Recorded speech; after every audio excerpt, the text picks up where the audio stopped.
Now to that breaking news on President Trump's Twitter account. It comes as there are questions about whether the president is in some legal jeopardy. CBS's Weijia Jiang is at the White House for us. Good evening, Weijia.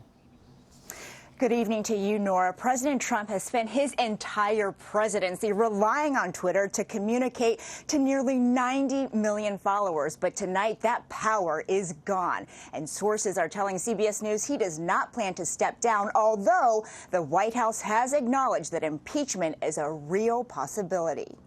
As uncertainty swirls around President Trump's final stretch in office, one thing is for certain. He does not plan to attend the inauguration on January 20th, a decision Mr. Trump announced on Twitter. Today, President-elect Joe Biden said it was for the best.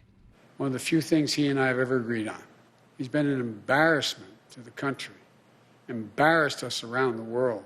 Mr. Biden said Vice President Mike Pence is welcome. We'd be honored to have him there and to move forward in the transition. Earlier, the vice president returned to the White House after not speaking to President Trump since Wednesday morning.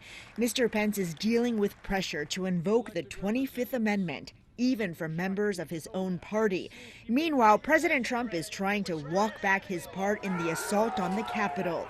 In a video released by the White House, he condemned violent protesters only after aides reportedly warned he could face legal consequences if he didn't.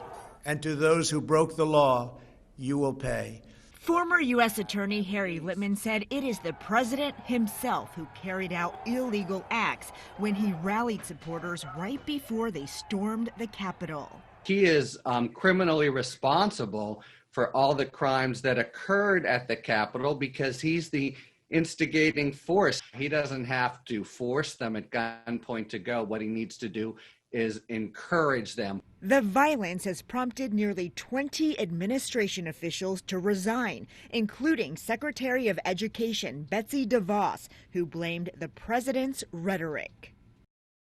Today, the U.S. Attorney's Office here in Washington said they do not expect to file charges against President Trump, but they haven't ruled anything out. Sources say that he is asking his senior advisors if he can pardon himself before he leaves because he is worried about getting into legal trouble.